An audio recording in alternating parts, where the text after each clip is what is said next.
Thanks for giving me Hey that there, news. everybody. We've just dropped a bombshell on poor Brady, and he's Both he's Bren and I soloing for the are next going on 5 holiday. weeks.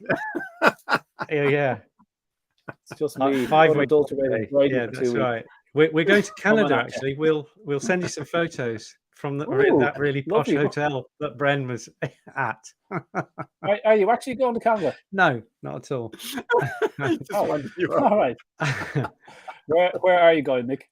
Tell us all. We are going down to sunny St. Ives, and on Sunday and Monday it's going to be 34 and 35 degrees, and we are camping.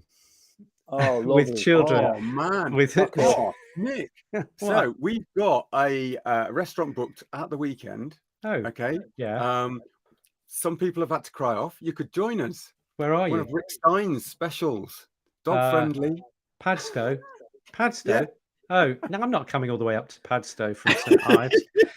It's 4 hours to get there. I'm feeling happy. Anyway, are you well? Every time someone says St. Ives, I remember that Monty Python sketch. St. Ives. As he was writing it, was he dying? He could be saying St. Ives. No? Remember? No? Anyway, they're trying to wrap up with oh my God, the Holy Grail. Monty Python, the Holy Grail, where the man from the Beatles, George Harrison, was funding the whole movie, but they ran out of cash at the end. And so they had this big fight scene, and then the cops just came up and just broke it up. Oh my God, it's so funny. Oh, you are in for it. Mind you, a guy that doesn't like the Elf, I doubt all your taste in movies now. So, but the Monty Python Holy Grail, oh lad, it's so good. But yeah, so how are we getting on? Okay, well there you go, week, Nick. I liked your post there, Nick, where you were talking about lungworm this week, and you were sharing that ultra scary poster that's on the London Underground. Shall I show it? Yes. Shall I show it? Go for it. Let me see. We'll go to Facebook Live, and the lady with the slugs crawling up her face. Yeah. Yes, that was it. Yes. She's a minister or a politician. Look how scary that is. Lungworm. Yeah. Well, she's a politician of some fashion in England, is she? So Conor, you were saying that those stats are accurate, but somewhat misleading. Do you want to tell everyone about that? A guy on my page there just emailed Elanco, the makers of the lungworm treatment, go figure, and they had 2,997 cases, 3,000 cases of lungworm, and we thought, wow. And you correctly said, I wonder how many years that was over. So this guy Dan emails the company, and they said from 2005 to 2020. And I was thinking, ooh, okay, what's that? 30 cases a year, whatever. Now that's a self-reporting 300 cases. That's a self-reporting thing. I get it. It's not. I'm sure there's probably more of that. My point was, it's still a tiny amount in a nation of 10 million dogs, and that's the best you can come up with, 300 cases a year. And in pampered pooches. So my question to you guys 14 million. 14 since COVID, it's gone up. Yeah. That's crazy. It's only 2 years ago. It was 10 million. I just checked that. I googled it before I wrote the piece. Wow, what? Google. My question to you was that there was, like, say, 300 cases a year of lungworm. There's probably more than that. I'm sure if you looked into the data, there's more of that. I don't care. Whatever it was, 1,000, doesn't matter. But the point is, in these pampered pooches that might get lungworm, I'm not talking about the collies that are chained up in a barn, working collies that some guy doesn't see for 2-3 days. Pampered pooches, how many of those cases would you expect a dog to die of a lungworm infection? I can't find hardly any evidence of it online. I think they can. Really? Yeah, if they get the full-blown lungworm and they start to bleed, I believe it's 45% is the quoted figure. But how many will pass away from it? How many dogs will get to that stage? Because that's fairly advanced, I'd have thought. Yeah, but that's usually when it's spotted by most people, is when they start to bleed, and a lot of vets will start to test for it. But yeah, that 2,000, actually it was misquoted. I think you thought it was 900. It's actually 867 in the papers that are written from 2005 through 2019 or 18. It was one of those. And then it was written up in January this year. But the 100 cases. Who's that? 15 friends over 15 years. I mean, oh my God, vanishingly small. Would tell me, just so so people understand, what are the symptoms, Brand? Like, would dogs not be coughing and spluttering before they're bleeding out their nose? Is that not like, is there not prelim kind of symptoms for the drama? So yeah, a low grade chronic cough is something to be suspicious of many lungworm infections. There's more than one. Okay, Crenosoma vulpis is probably more common because it's been around for longer within the fox population of the UK, and dogs, we know what dogs are like. They eat fox muck, they're quite happy to do that. And so I've seen quite a few positives for Crenosoma. Haven't seen any Angulostrongylus vasorum that are endemic to our region in the north, although the papers quote it as now being widespread across the UK. But I would absolutely back you up. And there's a couple of other people that have commented online with, actually, if you look at 2,600 dogs or 800 dogs a year, that's a rare disease, okay, out of 14 million. If you're talking about 2,800 plus dogs over from 2005 to 2020, okay, even, just to round the figures up, so 15 years, that's a really rare disease. And actually, even if you just divided it over 10 years, we did a little article on leptospirosis, which was running at about 8 in a million. So that's roughly 210 cases a year. Okay. So you're talking in the same ballpark. Yeah, it's ridiculous. It's like piano on the head kind of material. Like, it's just ridiculous. Yeah. And so you suddenly go, how worrying can it truly be, for, across the whole population? I would just say, guys, I get quite a lot of people coming to me really, really panicked because they have diagnosed somebody, either the vet or worm count, or somebody has diagnosed Crenosoma, which is fox lungworm. And I think it's really important to emphasize that the French lungworm, Angiostrongylus, is potentially nasty, and you need to get that fixed fairly pronto. But the fox lungworm is the opposite. It is a self-limiting infection because the worm is so specific to foxes that it can only get halfway through its life cycle within the dog. And so basically it'll just turn into a bit of a tickle in the trachea at the very, very worst, and will not give you bleeding or, heart disease or lung disease or anything like that. And you can fix them both with just a course of Panicure. So don't panic about fox lungworm. Do something about it, but don't panic about it. And if you've got the other one, the nasty one, see vet pronto. It's tempting to think that if it's a slug and snail phenomenon, I am tempted to say that dry-fed dogs, protein deficient, starved of protein, will seek out strange bits and pieces. I don't see dogs eating slugs and snails. I'm sure it happens. There's papers out there now. There's papers out there now, Conor, that even talk about tidy up your dog toys, because if a slug or snail crawls across the toy and then your dog goes and licks it, they might pick up. I couldn't believe what I was reading. Anything. So if you leave your dog bowls outside and the slugs and snails go through them, they talk about you must wash them down and sterilize them because there's a risk. We're back to this risk word, that they could pass larval stages onto your dog from that mucus. And you're like, it is possible. It is scientifically possible, in the realm of possibility that it might. It's not happening, but it might. And look, it's just, Jesus, that's so annoying. I hate talking about these. But you have to. They have to actually eat. They have to eat slugs and snails in order to get the lungworm. Oh, okay. It's not. I thought. It's not just. And frogs. Frogs apparently are also another intermediate host because they eat lots of slugs and snails. Okay. So they have to eat them, but the slime, I think that's pushing it a little bit. That's not nice. No, I can't imagine. It's only because I think in the articles they actually found the larval stages in the slime of slugs, and therefore they made that sort of jump to say, therefore we know where slugs and snails go, and therefore if there's larval stages, there's a possibility they're going to take them aboard and then they'll get infected. And Anyway, look, ignoring the fact that the dog has an immune system that, if it's healthy, is going to take out those larval stages because it doesn't want things invading its body. You have systems set up for that. And if you're doing fecal egg counts on a regular basis, if you're really well, you can do them every month, because it takes at least a month for the worm to get into the dog and then through the bloodstream and into the lungs. Okay, so it's at least a month. So 1 to 3 or 4 months for it to do that. So if you're doing regular worm counts, you're going to know exactly what the problem is before you get symptoms. So I think that's a really good reason to do fecal egg counting. Yeah. And is it the same process? A worm count, is it not a slightly different process when you're looking for lung? They do something called a Behrman's technique, where they effectively soak inside a muslin bag the feces and allow the larvae to come out and float onto the solution, and then they take the larvae out because they're really active.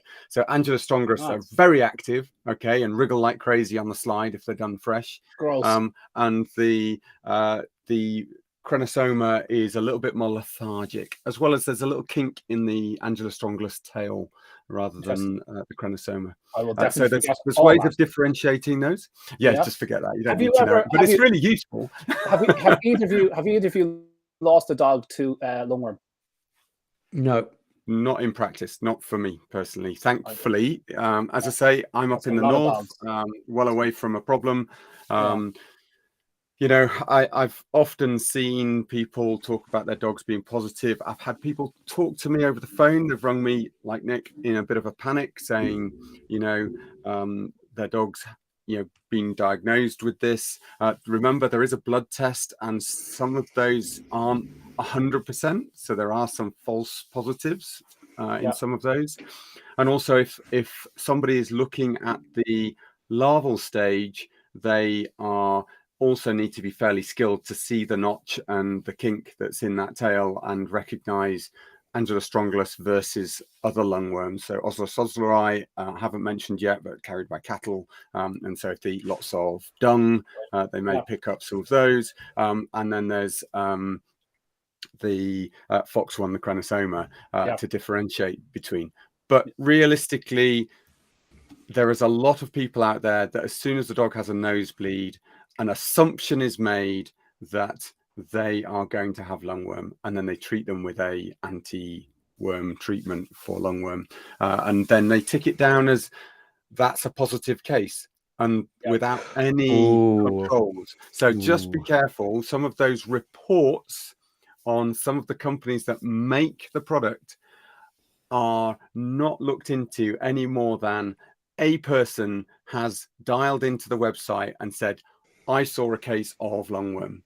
I'm struggling to believe they'd be so flippant, Brian. My God. No doubt that's the case. Look, guys, patreon.com/rawpetmedics. That's where you'll find us. Appreciate the price of a cup of tea or even a beer if you'd like. Those sort of monthly donations really, really help us out. And thanks very much to everyone that's donating. It's great if you can afford it. If you can't, no sweat. We'll always be here. And we've got some exciting news. I'm just going to clap, guys, because I forgot to switch my recorder on, so I'm going to get killed by Pete. Oh, no. Sorry, Pete. Sorry.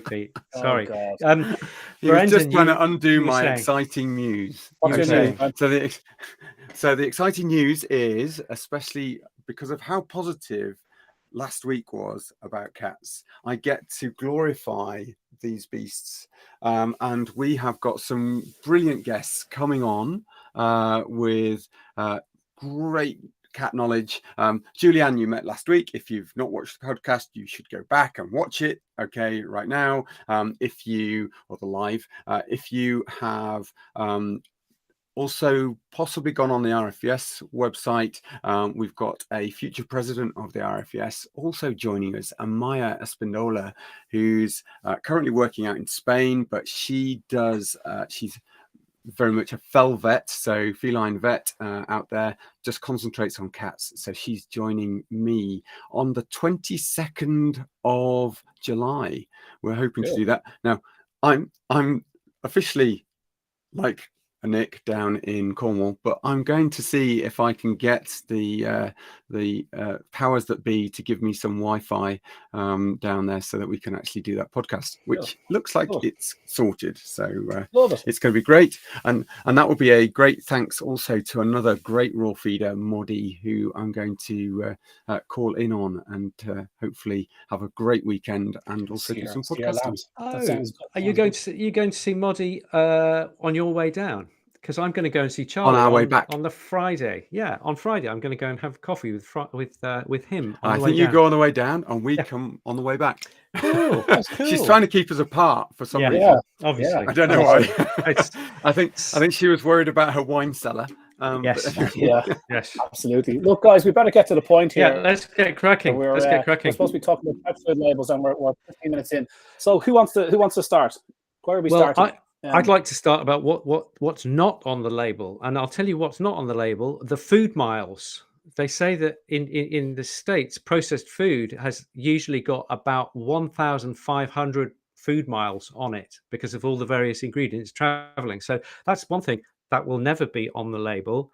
The other thing is that even if they say that it's grass-fed, there's actually, I have been reliably informed that there's actually a difference between grass-fed and pasture-fed, because grass-fed could just be 1 or 2 species in the field, whereas pasture-fed, your average pasture is going to have 27 species of grasses and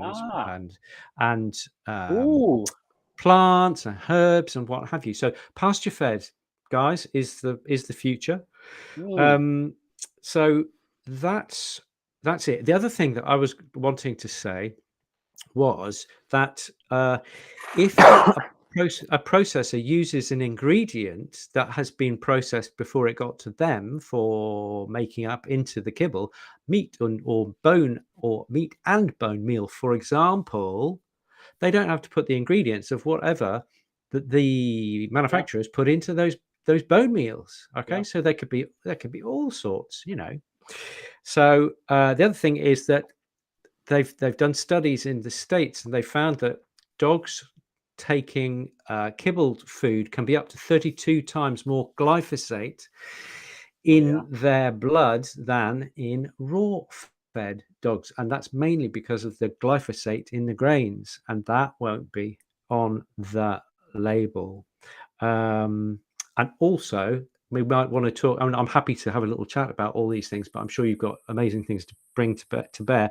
Is the packaging will bleed nasties into the kibble, because the kibble tends to be quite greasy, and so there will be a certain amount of bleed. And obviously, the older it is, and the warmer the environment that it's been in, you're going to get a bleeding of phthalates and BPAs and what have you. So this is a reason to be careful about find BPA-free plastic. Yeah, and that's noted in a cat study on hypothyroidism that we talked about last year when we talked about feline hypothyroidism, which we'll touch again on.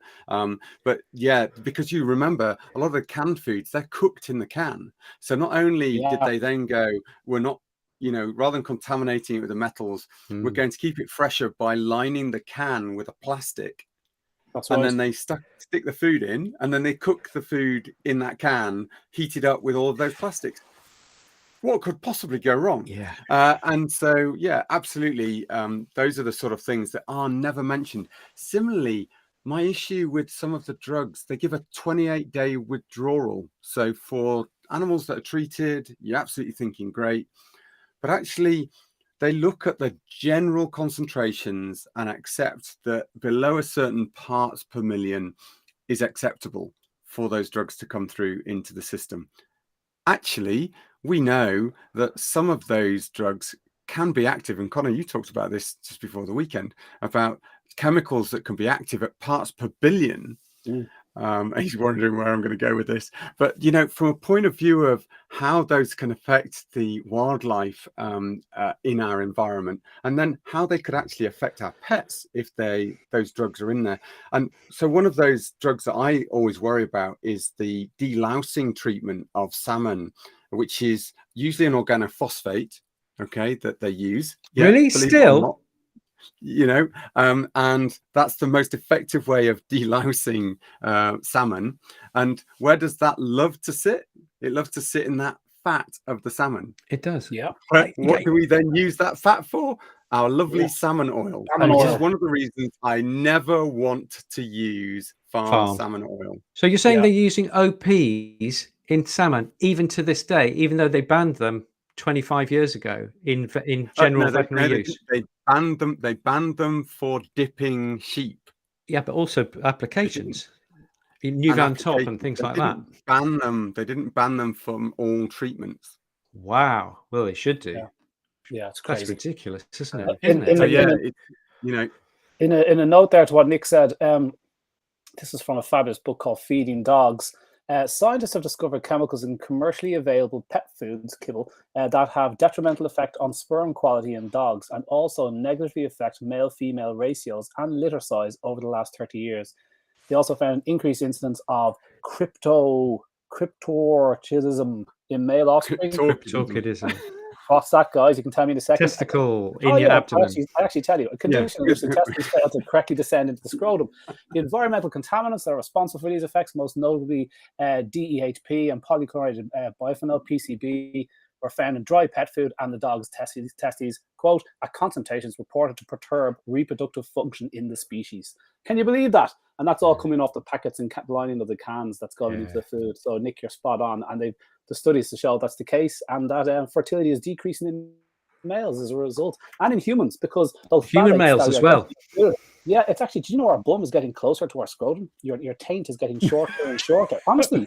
And it's one of the... You need to stop wearing those tight pants, Conor. Oh, yeah. But I'm telling you, it's one of the ways you tell the difference between a male and female rat or something. Is that like when they used to bind the young children's feet in the Far East to make their feet really small? He just wears budgie smugglers. That's all it is. But it's not good news for the species when that sort of stuff is happening. And just in like 1 or 2 parts per billion changes the sex of little animals living in the sea and stuff. Like, this stuff is in the food chain. It's in our sea. It's in our seafood, it's in our meat, it's in anything with plastic packets. Now we've got boil in the bag rice in a plastic packet. Like, anyway, talk about stuff that's not in pet food. We're getting close again. If we're not we're going to get taken off air because Conor's going to start talking sex, and we can't do that again. So wrong with us. Be really careful. It's just like, honestly, I don't understand. We are the only species that are embarrassed about our own bums. Do you know what I mean? It's like, it's ridiculous that we just like bums. I'm not embarrassed about it. I'm just saying there's a section of the there's a line that we can't talk. We can't talk about willies. I just don't get it. It's just a normal thing. We could talk about willies. There was something else that we're not going to touch on. Okay. Well, you let me know where the line is. We'll have to do a little graph where I know what I can and can't touch on. So we have to have a special signal, like. So, Conor, have you got or Bren, have you got that the picture of the ingredients that we can go through? Oh, I've got it. Okay, here we go. I'm going to share my screen. I'm not afraid. Come on. He's there for me. Is he? Oh, okay. Is he? I thought you were the wrong person. Entire screen. Click. Share. All right. What we're going to do, guys, is we're going to get up a typical kibble ingredient list and have a look at that and take you through it. Okay. So Conor, guys, you've got too many shares. Let me. What about that? Everyone, there we go. It's not big enough. Get rid of us. You can still we're going to get rid of us. Yeah, we're going to still be able to speak. So you'll hear disembodied voices. Okay. Conor, you're on. Here you go. This is your label. Yeah. Well, guys, this is Royal Canin. That's Royal Canin Labrador adult pet food. It's not dissimilar to the puppy pet food. In fairness, and this is a good news and bad news story. You can go through these ingredients and slag them off very easily. But there's also some good news, or at least they're feeling the pressure and things are changing in pet food world, because I never even realized. Compare this product to the Labrador product 4 or 5 years ago, the one I used in my actual in my book. The for example, the protein content. Check it out down the bottom. That protein content. Can you see my little cursor hovering over the protein? No, probably not. The analytical constituents at the bottom. Yes, we can. That protein is 30%. Guys, that is an enviable protein content compared to the usual cereal-based muck that some pet food manufacturers are happy to put out. That would be seen as much higher, because normally the industry average is 18-20% protein. Most dry pet food companies have been using the minimum amount of protein to get 6-8 dogs through a 6-month test in a pet food manufacturer's warehouse.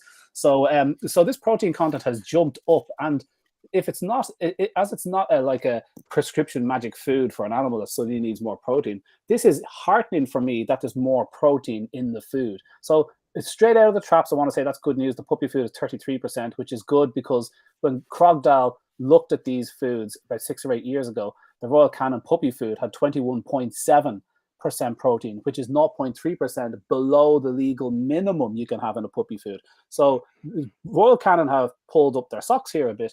The question will be, okay, protein is not protein. If I tell you I'm going to give you 30% protein in your dinner and I put a shoe on your plate, you're going to go, oh, Jesus, Conor, I was kind of expecting a bit more than that.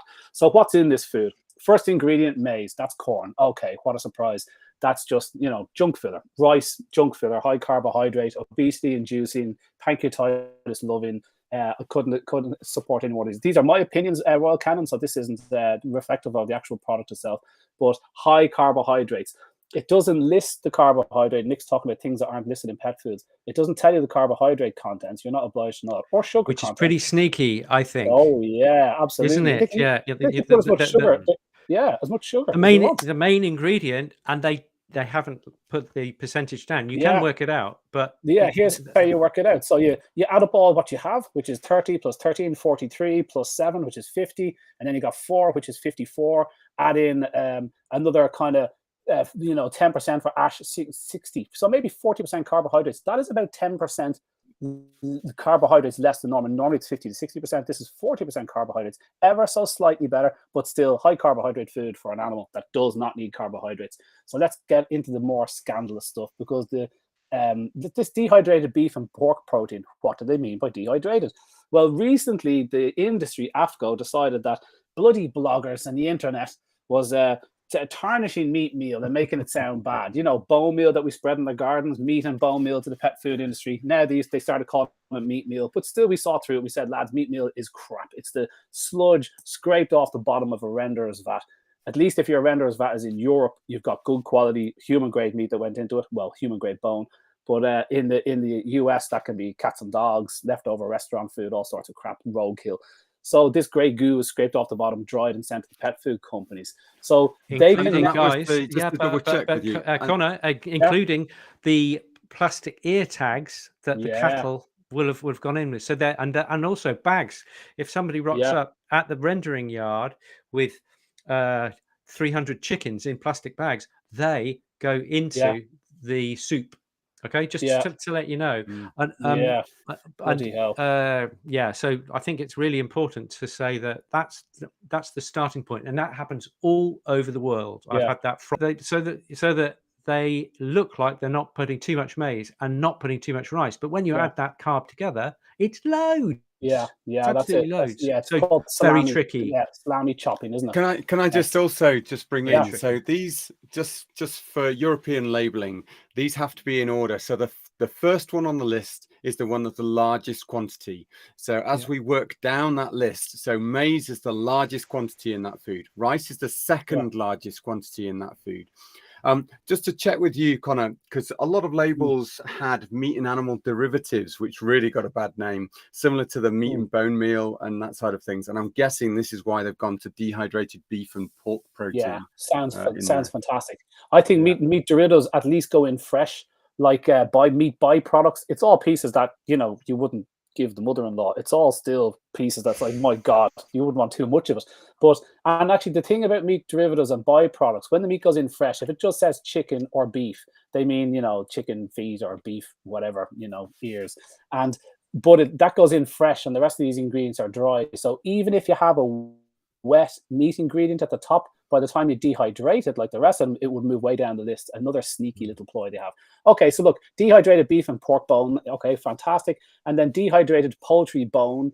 And then here's a great one, hydrolyzed animal proteins. And I didn't know what hydrolyzed animal proteins were, to be honest with you. I thought it was kind of like the way they make the fancy hypoallergenic magic George Jetson food for dogs with allergies. But this is kind of an external digestion of meat for some reason. They bathe a whole heap of this meat stuff in hydrochloric acid, which, as Bren correctly pointed out, is just the same acid in your stomach. And then they balance it with sodium chloride. You know, I'm not liking the sound of it already.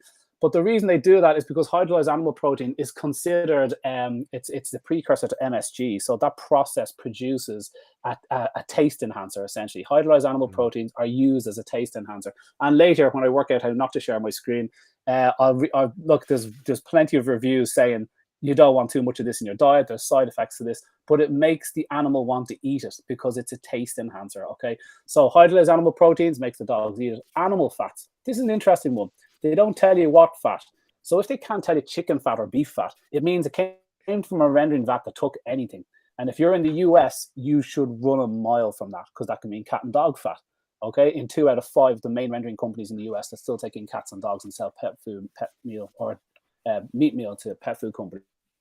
So if they can't tell you the name of the animal, the thing that rendering plant will take in anything. Not so dramatic in Australia, in the UK, in Europe, but it's much more dangerous in China and Asia that are producing a lot of the meat meals, and the States. Vegetable fibers, who knows? Beet pulp, leftover mulch from the beet processing industry, the sugar industry, and they have all this fibers mess left over. We need to make money out of it. We can't just dump it, so you just sell it to the pet food companies or give it away free. Maize gluten, that's just a ridiculous term. That's the outside of the corn kernel that we can't digest and normally poo out. The dog can't digest it either. Why include it? Because it jets up the protein content of the food. So they don't have to just rely on meat bone. They can up it with, you know, beet pulp and maize gluten. It adds protein to the food and buzz it.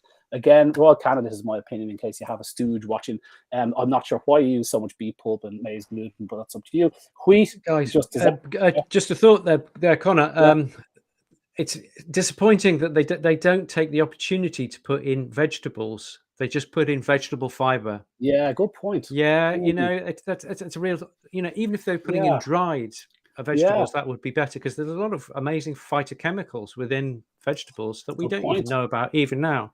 So that's a real shame. And the beet pulp, I agree. It's a filler. It's just disposed of by the beet industry. And the maize gluten. Well, they grow so much corn in the States that they've got to do something with it, you know, and it's all subsidized as well, by the way. And it's all really bad for the soil. Yeah, really, monoculture really kind of crap, and that's how it grows your animals. And your chicken is all corn, and then it's wrapped in a corn batter, and then you drink a corn fructose drink with it. It's all corn, which is crazy. The vegetable fiber is a good point, because there was a product that helped dogs think better, and they wrapped it up as magic brain care food and sell it to people at extortionate prices. And the only difference between that and the standard muck was 1% dried spinach, 1% dried carrot, 1% dried blueberry, 1% dried tomato. Because the ingredients in that, from lutein to zeaxanthin, anthocyanins, are known to preserve cognitive ability. And the dogs were better after 2 years locked up, or not locked up, this wasn't fair to say that, but a good amount of dogs, 40, 50 dogs. The dogs that got the slightly supplemented food, as Nick was saying, if they just use this dry, it would cost them nothing. It's immensely beneficial for them, but instead it's the fiber from a vegetable, so it's leftovers as opposed to they do need a lot of fiber in these products, because they have to make it it's useful for the dog's digestion, because this is a high carbohydrate diet, high carbohydrates and bone, which would be that would produce a very, very dry poo. So fiber helps bulk the stool, so it is an important ingredient in that respect. Yeast are parts thereof. I'm sure there's a reason for that. It's probably nutritional, in fairness to them. Fish oil, okay, about time. That's good news, because this product, as you can see down here, has an enviable amount of EPA and DHA. Now, that EPA DHA was added 8 months ago. Can we blow? Oh, yeah, look. There we go. Boom. Can we blow that up? Great. Thank you. Yeah. So EPA DHA, they're your omega-3s, guys. And studies show 25% of complete pet foods sold in Britain don't contain any of these omega-3s. These are the animal-sourced omega-3s from fish oil.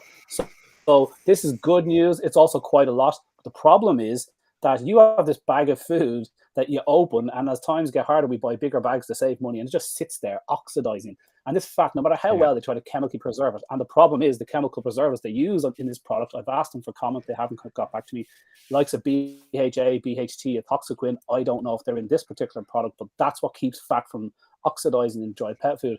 So, okay, it's great. It's in there because it's better. Like studies show when you add the stuff into pregnant bitches and pups, they do so much better because so much of your brain is DHA.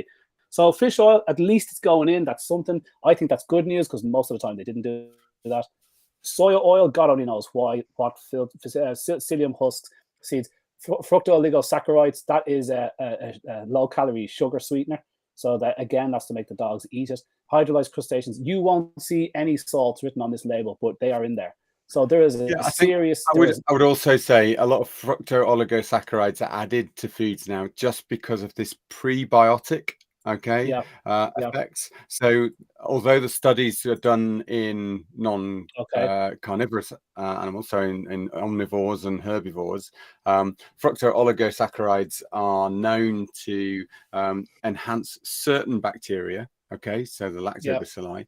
And therefore they have started to declare those on labels. It's not just because, because a lot of people would recognize that as a sugar with being a saccharide, but ultimately that name has come onto labels since they started to really push prebiotics within foods as much as anything to just try and stabilize the gut flora from all of the disturbance that the food's causing in the first place. That's interesting. Guys, have you noticed that in the old days there used to be salt? And you'd be able to say, right, anything above salt would be above 1%, and anything below there would be below. It's Beeb's trick. There's no salt declared in that. There's no salt mentioned here. Potassium chloride, sodium chloride. You have to be Inspector Gadget to find out what that is. But if you don't put salt in the pet food, the dog won't eat it. So salt, particularly cats. So salt is definitely, and there's 2 or 3 different types of salt used. So people are used to asking for sodium chloride. Give me the sodium content. But there's 2 or 3 others, potassium chloride and other sneaky ways to get salt. But it's not even mentioned here. On the plus side, they do include some ground up seashells or crustaceans of some fashion, and hydrolyzed cartilage, which is boiled glue cartilage. Okay. This just shows, this glucosamine and chondroitin, this shows that these pet food companies are listening, because you would never would have seen these sort of ingredients outside of a magic joint formula they discovered, where they fed pet food with added glucosamine and chondroitin, and the dogs were ever so slightly less arthritic by the time they're 8. So these are welcomed ingredients for dry-fed dogs.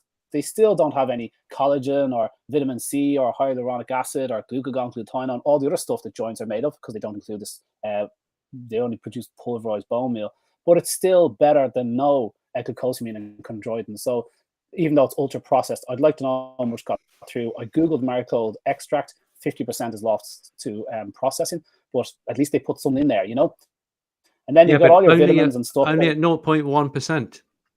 Notice the borage oil is 0.1. If the marigold extract is either 0.1 or less, well, that's not going to do anything, is it? It looks good on the label, but it's not going to do anything for the dog. Especially when you remove 50% of it from processing. So that's interesting. Look, all these are the additives and stuff. We talked about additives before. I just want to draw some of the fact that iodine here. Iodine is put in as iodide. That's the way it's found in nature. You don't need iodine on its own, it will kill you. But iodide is how it's found in nature. And very interestingly, the reason iodide from a conical flask blows out your thyroid and iodine from seaweed doesn't is because the iodine in seaweed is wrapped up in fiber. It slows the release and slows the digestion of the iodine, so you don't get the punch. So that was a new thing. I always wondered why the food source of it didn't have the same effect, and it's the same with calcium carbonate and zinc oxide. The conical flask versions of these iron, they just write iron now instead of saying iron oxide, which is what it is. The copper is probably copper sulfate, manganese oxide, but they don't put in the oxide bit, that's the nitty gritty, because there's good quality manganese supplements, chelated manganese, but they don't have to even tell you what sort of manganese they use, because we know iron oxide's crap, zinc oxide's crap. We know that's probably what they're using. They just don't write it anymore. You just don't need to know that sort of stuff. So that's the good and the bad of it. It is cheeky. It's just they can change the rules. And have you looked into, because obviously these E numbers, which is you've started on there, you've got E1 through 5 on that label. Do they qualify the actual E number in the descriptions in the European legislation for whether that's copper sulfate for E4? I will find out. Brian. I'll have the answer next week. Yeah, almost certainly they do. I mean, has to be some reference to that. But I mean, I'm a pet food consumer. I don't bloody know manuals in European. Of course not. Isn't it not fair? So unfair. Anyway, look, the puppy food is kind of similar, but there's some pluses, which is your 30% protein. There's EPA, DHA added with fish oil. They're paying attention to the fact that joints need building blocks, which is something. But this is worrying. This amount of dried bone matter here would be worrying. And if I was to put money on it, I would love to send it and test it for calcium and see how much bone is in there. So that'd be one thing I'd really like to do and may well do. And the way you do that is you'd order the product from an online supplier and ship it straight to the lab, so they can't accuse you of handler bias and sue the pants off you. Anyway, that's much as I hate to be a poo-pooer of your positives out of the label, but when you talk about 30%, you need to come off your right. So when you talk about your 30% protein, I then have to recall that actually that's a cooked protein, a processed protein. And all of the stories we used to have of high protein foods causing your dogs to go wappy, because actually what it ends up doing is being no more useful than another energy source, because it's so damaged through the processing that that's all the body can use it for. Being able to assimilate it in a normal format becomes really hard. It's not bioavailable. So that's what the crocodile study was. He was looking at how much of this protein is available to the dog. And so they used the puppy food because it's more dramatic, and they're all at 22% protein. That means 100% of that protein has to be bioavailable to the dog in good nick. And he found 25 to 30% of the protein was absolutely unavailable. It was definitely going to be pooed out. So now your pups are being reared on protein deficient food. And for that, you're paying €5-6 a kilo on it. So now you have to add that 30% figure, and God only knows what are sneaky ways they get protein in. The last thing I wanted to talk about, and I forgot to mention it, was the fiber bit. When you look at dry pet food, any pet food products, treats or foods, that is a crude fiber figure. So when you see 2.7% fiber, 2.6%, 2.6 grams of fiber per 100 grams on that label, that's a crude fiber. In other words, that's the indigestible fiber. That's the same fiber content as green beans. So your Labrador is eating the same amount of fiber content as green beans every day. So that's a huge amount of fiber every day. Let's hope they would normally have a fibrous diet, even though it would normally be animal fiber, not plant fiber. That's one thing. What they don't talk about is soluble fiber. And so the true way of getting a fiber content in human food is total dietary fiber, TDF. That's your soluble fiber and your indigestible fiber. And why do we care about soluble fiber? Because this is a deep-chested dog. And we don't want a whole heap of soluble fiber and chemical napalm upsetting the gut flora, feeding the wrong gut flora, fermenting in his intestines, and possibly creating too much gas if you're thinking about the bloat GDV situation. So if I had a Labrador, any deep-chested breed, I would say it's most important you don't select ingredients that are based on corn, because corn has a very high soluble fiber content. Choose any other, like grain-free pet food would be easier than that. So the soluble fiber thing is interesting, not mentioned on the label either. So kind of interesting. Here, it reminds me, when we were kids, and I think they still do it with cereals. When you get cornflakes, which were what's the word? Enhanced with niacin and other B vitamins and things. Yeah, and they sold that as they were doing you a favor. Yeah, because they're putting these things into these foods, but had they not processed them in the first place, those fully bioavailable food elements would have been there anyway. And so I think they're kind of doing the same. They stick these kibbles, they kill the kibble. Virtually all nutritional ability of the food is removed by the very process that they put it through, and therefore they go, aren't we good? We're putting all this goodness back in for the goodness of your dog. It's just it's disingenuous, isn't it? And it's just sneaky, horrible. I tell you, the book there is Michael Moore, Salt, Fat, Sugar. If you want to be absolutely terrified by what the food industry, the processed food industry, do to make you eat their products, salt, fat, sugar. Michael Moore. Nick, I think you've just terrified everybody by mentioning another book to read. Anyway, I know, I'm sorry. Oh, listen, I'm holding back here. I'm holding back. I promise. I am amazed every day, actually, where people's dogs that come in that are fed kibble are actually managing to survive as well as they are. Because that is actually, you know, considering what some of this stuff does to them, I, you know, always take a little bit of a check, and people say how brilliant the quality is and how much better they're doing on this dry food over the other dry food that they were feeding before. And you're thinking, oh, I wish that you'd just start to feed raw and just see the difference, because there's some great positives. We've had some recent articles on, you know, again a comparison of raw to ultra high processed foods just in this last week, on showing the benefits. Do you remember the reference? Conor? I'll share it on the Facebook page now. Frontiers in Science it came out in, and the name of the study was effects of a whole food diet on immune function and inflammatory phenotype in healthy dogs. So in other words, this was victory number 3. So there's been 3 case-controlled studies of dry v raw fed dogs. So case-controlled means that they bang the dogs on one food and took a look at their baseline markers for whatever, and then they changed them to the test food, so dry to raw and then back to dry again or whatever. So that's one way of seeing what's going on. You would think that there's a million of these studies out there, because the whole veterinary industry wouldn't have jumped to dry pet food without a whole heap of evidence, would they? And yet they only started producing these studies in 2015, first by Helsinki, and now we've got 3 case-controlled studies, and each one of them a glorious victory for real food. And it's increasing inflammatory markers in the dog. This is the second one to show that. The first one was the homocysteine study, 10 times more homocysteine. And we don't know if that's because it spikes so much insulin all the time, and insulin's inflammatory, or is it the terrible chemicals, napalm in the gut flora, or just the horrible fats, or lack thereof, good fats, and all the other stuff. We don't know what it is yet. And then there's another case control study showing that there's more histamine in the skin layers. And then you had the giant survey that said pups born to dry-fed mothers are more prone to atopy, because of course that's linked, you know. So that was a great victory for science for that day. I've got one more odious label, guys. I came across today as I was talking to Ian Billinghurst today, and we were talking about green lip mussel, and I was looking at a label, and I was looking at the best-selling one on Amazon, and it said, I was looking at the strengths of the green lip mussel, trying to figure out the best way to get the extract, because, you know, the danger is you're just buying the squished mussel powder, which is the whole point, the whole danger with the green lip mussel industry. It's as dodgy as the Manuka honey industry. Am I getting Manuka honey here? So now they have to tell you how much Manuka honey is in your Manuka honey. So the green lip mussel industry is suffering the same issue. So they squish the mussels, and you've got green lip mussel extract, which is your really good stuff that will help you. And then you've got the squished mussel that they sell up in powder, and sell you green lip mussel powder, and it won't have the same medicinal effect.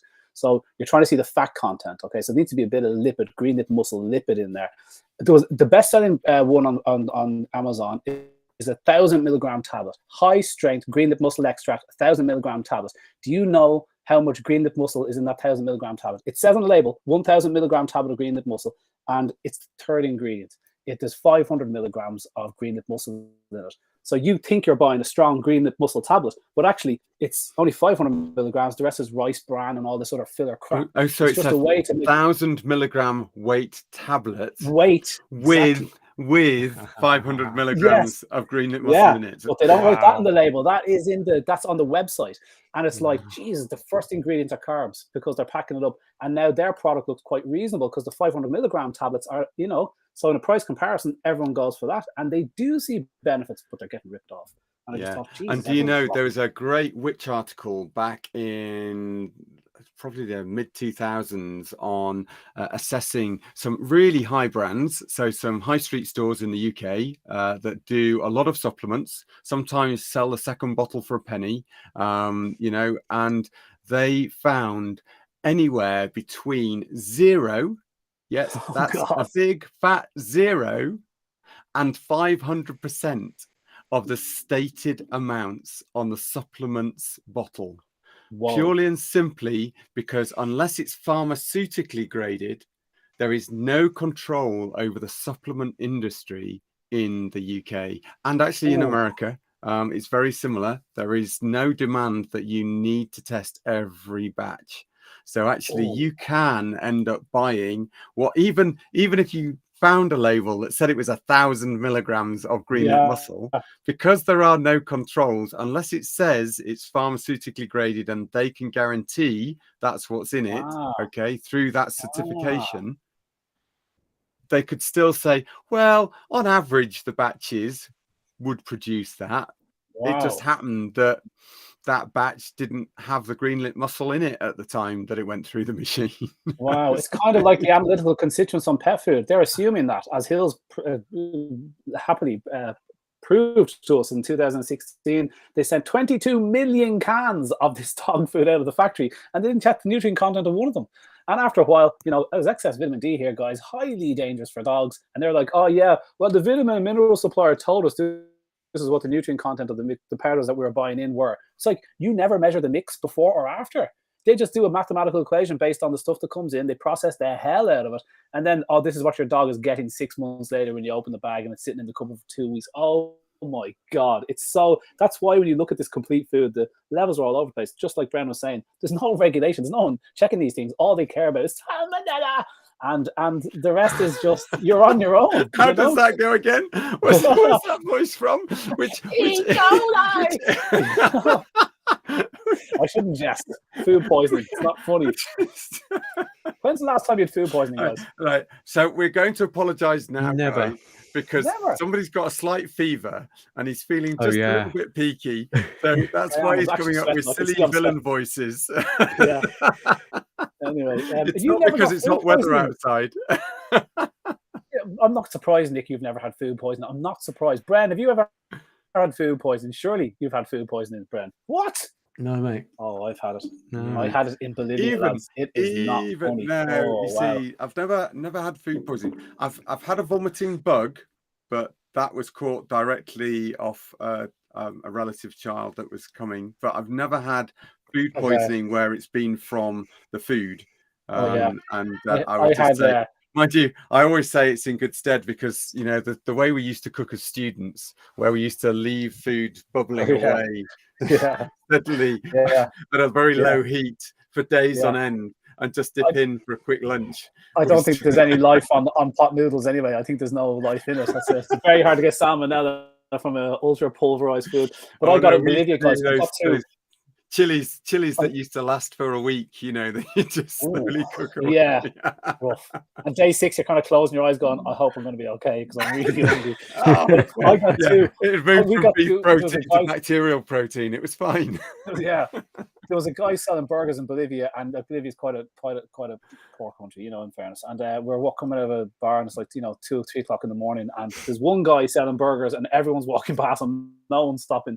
And I kind of stopped and said, I'll have 2 of your lovely burgers of whatever meat you happen to, you know, catch that day. And I had 2 of these burgers. I swear to God, guys, I went home and I just, you know, freezing cold sweat, and I'm going to get sick. And you have like an instant of a second.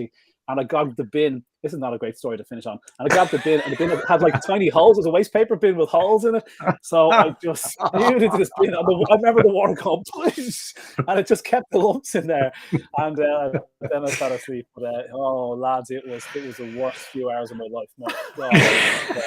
But anyway, brilliant. Yeah, right. I think we're looking forward to, somehow next week. Next week we've definitely got cats because we've got cats on Friday. Somehow next week we're going to get a wonderful live to you that'll be maybe not so live. We might pre-record something because Conor right now is a bit delirious and he's not sure how he's going to cope if both me and Nick are not accompanying him. So we might do a not so live from a beach with our dogs running around us just to show you what it's like. Things to watch out at the seaside. We could do heat stroke. We could do going in the sea, you know, what it is. Why do they do a Marley and Me where they'll drink seawater and end up squittering everywhere? We can talk through that and explain, you know, all of those things. We could do a beach special. How do you fancy that? Do you reckon you want to check your 4G out, Nick, and see? Yeah, well, I'll check it out and see if it works. Can I do it from a phone? Yeah. Can I join Be Live from a phone? You can now. Yeah. Like I'll show you the top quality production here. We can do some on the road show. Yeah. Okay. Cool. So I could walk down the road to my beach here. and pretend I'm on holidays. Put my handkerchief on and tie knots in it. Why do people wear such crap hats? I mean, everyone wore hats back in the day, but they all had these handkerchiefs. Why on the beach with that? It's weird, isn't it? That was an English thing. You never see that in Ireland. You never saw tied up handkerchief hats. Oh, we're going to enjoy this. We're going to have a bit of an adventure. Pete's going to have an absolute dicky fit nightmare because the sound is going to be all over the place, and I'll have to see if we've got a wind mic somewhere. Yeah, muffle the wind. But yeah, no, let's have some fun next week and look forward to seeing you guys. No shorts. We're not having those jokes about shorts and Conor. You know, make sure they're clean this week. Okay. Oh God, that was years ago. How are you still being like, I still remember. I can see the comments coming up.